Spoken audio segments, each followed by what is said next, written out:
यदि देश के अंदर कोई ऐसी बड़ी घटना घटित हुई है या अंतर्राष्ट्रीय स्तर में कोई बड़ी घटना घटित हुई है तो उसके विषय में मैं दैनिक भानुप्रभात एवं अन्य अखबारों में आर्टिकल लिखता हूँ।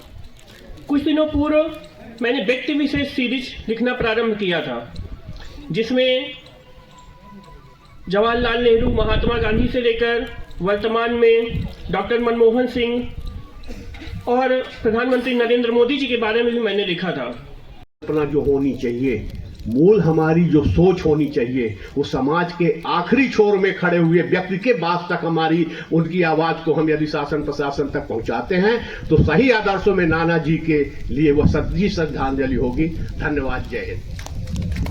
रहे विधानसभा और लोकसभा के सदस्य भी रहे और जो अपना संविधान बना था उसमें भी उन्होंने जो है अपनी महती भूमिका निभाई है। गांधी जी से प्रभावित रहे और उनके मार्ग पर उन्होंने अपने आप को चलाने का प्रयत्न किया और उस पर वो चले भी। जब ब्रिटिश सरकार ने 1942 में पत्रकारिता पर बैन लगाया, उस समय उन्होंने कहा था कि मैं सिर्फ अखबार नहीं, पेपर नहीं निकालता हूँ, न्यूज़पेपर निकालता हूँ। अगर मुझे या मेरे संवाददाताओं को, कार्य करने वाले कार्यकर्ताओं को उस खबर के लिए जिले के अधिकारी से पूछकर खबर बनानी है, उनको देखकर बनानी है, तो इससे अच्छा है मैं अपनी पत्रकारिता बंद कर दूं। कई सालों से दीनदयाल शोध संस्थान ने एक कार्यक्रम जो कोरोना के समय से बंद था, उसकी शुरुआत शनिवार से कर दी। कोरोना से पहले तक हर साल दीनदयाल शोध संस्थान पत्रकार मिलन समारोह आयोजित करता था, जिसमें यूपी और एमपी के पत्रकारों को आमंत्रित कर उन्हें सम्मानित किया जाता था, किंतु कोरोना काल से यह कार्यक्रम बंद कर दिया गया था। शनिवार से दीनदयाल शोध संस्थान के संगठन सचिव डॉक्टर अभय महाजन ने इसकी पुनः शुरुआत कर दी। साथ ही उन्होंने घोषणा कर दी कि भारत रत्न नानाजी देशमुख और रामनाथ गोयनका पुरस्कार प्रतिवर्ष ग्रामीण पत्रकारिता करने वाले 2 पत्रकारों को दिया जाएगा। पत्रकारों के निष्पक्ष चयन के लिए पत्रकारों की ही 11 सदस्यीय चयन कमेटी बनाई जाएगी। शनिवार को पत्रकार मिलन समारोह में दीनदयाल शोध संस्थान के संगठन सचिव डॉक्टर अभय महाजन ने कहा कि पत्रकार हमारे द्वारा किए जा रहे कार्यों को देखें और समझें। इसके बाद भी अगर कहीं कोई कमी लग रही है तो हमें बताएं। इसके बाद वो चाहें तो अपनी खबर प्रकाशित कर सकते हैं। और से हम कुछ कहना चाहेंगे कि उनका इंटरव्यू करने का हमें अवसर मिला जब अटल बिहारी वाजपेयी यहाँ आए हुए थे, तो काफ़ी जद्दोजहद थी। उस दौरान हमको इंटरव्यू करने का अवसर मिला। इसके बाद फिर हमने कई उद्यमिता गनीमा कई जगह गए और टीवी चैनल में उन दिनों में स्टार न्यूज़ के लिए काम करता था, तो कई प्रसारण उनके हुए और उनका काफ़ी सानिध्य हमको प्राप्त हुआ। दूसरा विषय यह है कि ये रिमोट एरिया बुंदेलखंड था। नाना जी के आने से इस पावन धरा को ताकत मिली। वैसे ये जगह तो वैसे भी पावरफुल है, ऊर्जावान है, बट नाना जी के आने से बहुत ताकत मिली।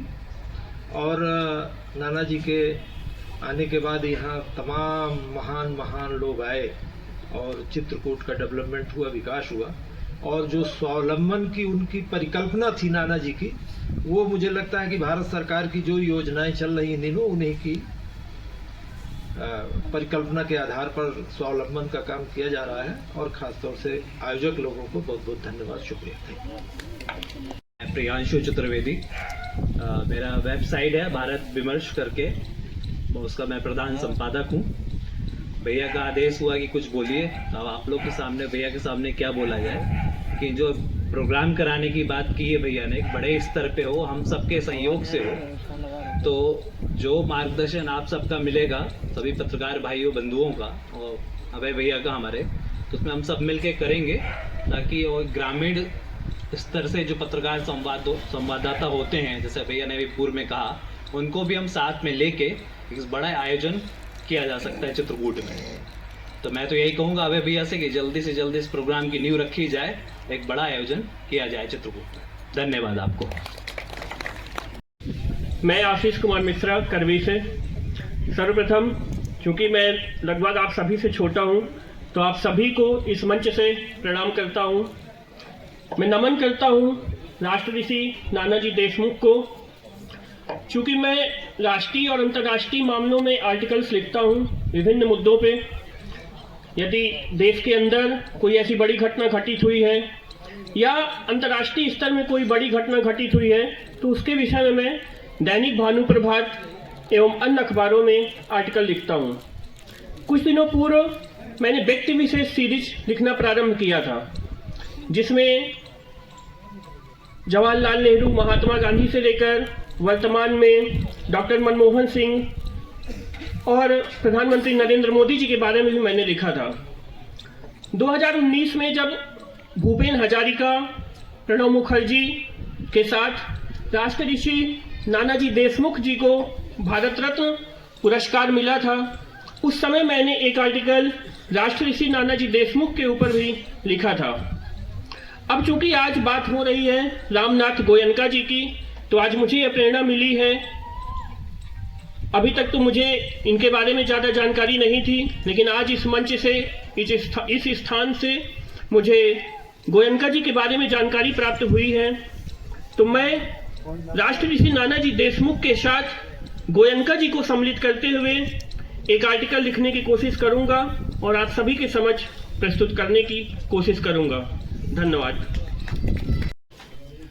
शाम का अखबार निकालता हूँ। मेरा नाम संजय शाह है, अखबार का नाम नेजा है। आज मैं यहाँ आकर अपने आप को बहुत गौरव महसूस कर रहा हूँ। दीनदयाल सोच संस्थान के द्वारा आज मिलन समारोह जो आयोजित किया गया, उसके लिए उनको बधाई। और मैं चाहता हूँ इस तरह का आयोजन आप हमेशा करते रहें और पत्रकारों को बुलाते रहें। अभी आपने गोयनका जी के बारे में कहा कि बड़ी कार्यक्रम करने जा रहे हैं, उसमें पत्रकार साथी हम लोग जितने लोग हैं, क्योंकि आपकी खबरें हम लोग हमेशा प्रकाशित करते रहते हैं समय समय पर, और आप इसी तरह हम लोग को बुलाते रहें, हम लोग आपका सहयोग करते रहें। इसी बात के लिए धन्यवाद। जय भारत। अपना परिचय दे दूं। मैं उमेश गौतम हूं, समग्र प्रदेश समाचार का संपादक, सतना से आया हूं। मैं बस इतना कहना चाहूँगा, मैं बहुत सारी खबरें पढ़ता हूँ, बहुत सारी चीज़ें देखता हूँ, तो मैं बताना चाहता हूँ कि वास्तव में पत्रकार क्या है। बहुत सारे पत्रकार कहते हैं कि शासन हमारा साथ नहीं देता, लोग हमें प्रताड़ित करते हैं। वहीं मैं मान लेता हूँ कि उसके अंदर पत्रकार का ना तो दिल है ना पत्रकार का जज्बा है।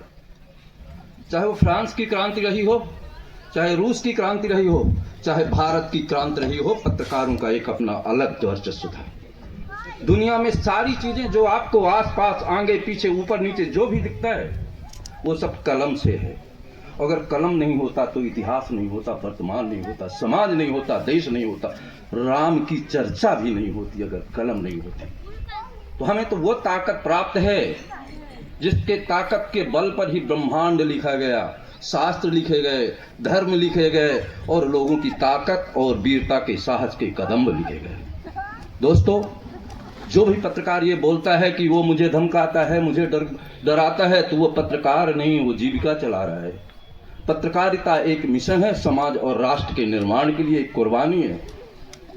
कलम लेके घर से निकलो तो ये सोच के निकलो कि मेरे आने का समय का इंतजार मत करना, मैं राष्ट्र की बलिवेदी पर अपने शब्दों के बाण से देश को निष्पक्ष और निर्भीकता की बलिवेदी पर लिखता हूँ। इसलिए मेरे सारे लोग अच्छा भी चाहने वाले हैं और बुरा भी चाहने वाले हैं, तो मुझे डरने की जरूरत नहीं है। और जिस पत्रकार के अंदर डर का भाव है, मैं तो कहता हूँ उसे पत्रकारिता छोड़ देनी चाहिए। वंदे वंदे। समाज के नीति निर्धारकों में जो 4 स्तंभ माने गए हैं, उसके सबसे महत्वपूर्ण अंग सभी पत्रकार बंधुओं, अभी 4-5 दिन पहले निमंत्रण बन रहा था कि सबको भेजना, मैंने कहा यार बंधु भी और भगिनी भी, तो अब ये क्यों नहीं भगिनी आए, ये जो हमारे आयोजक मंडल हैं, तो अपने इस क्षेत्र में बहनें भी तो हैं पत्रकारिता के क्षेत्र में, तो कहीं न कहीं जल्दबाजी में ये छूट गया होगा। समाज का 50% तो मातृशक्ति का ही है और उसके बिना दुनिया चल नहीं सकती। तो आगे पीछे जयप्रकाश जी अपने यहाँ भी है ना विश्वविद्यालय में पत्रकारिता का, तो जो बच्चियां वहाँ पढ़ती हैं, बहनें पढ़ती हैं, तो अगली बार हमें बातें तो हमारे राजेंद्र सिंह जी और विनीत जी ने दीनदयाल शोध संस्थान और नानाजी के विषय के बारे में बताया। तो मेरे मन में कुछ प्रश्न था कि चित्रकूट का अस्तित्व चारों युगों में रहा है।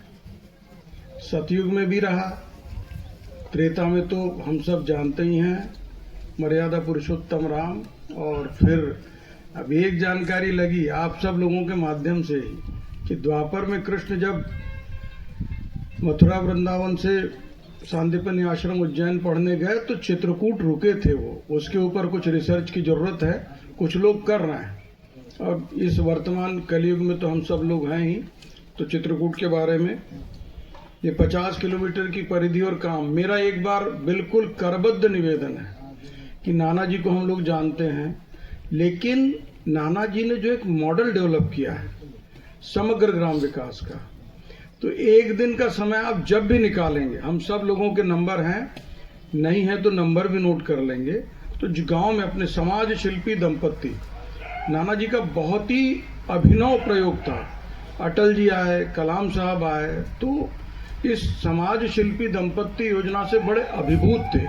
और जब उस विषय को समझा तो क्या करते हैं, तो ये कृपया बिल्कुल मेरा करबद्ध निवेदन है, आप जब भी समय देंगे तो बिल्कुल 365 दिन में कभी भी तो एक दिन जो गतिविधियां अपने गांव की चलती है, और जब नाना जी और सब लोग जुड़ते गए, स्वावलंबन अभियान को ISO इंटरनेशनल स्टैंडर्ड ऑर्गेनाइजेशन, वो DNV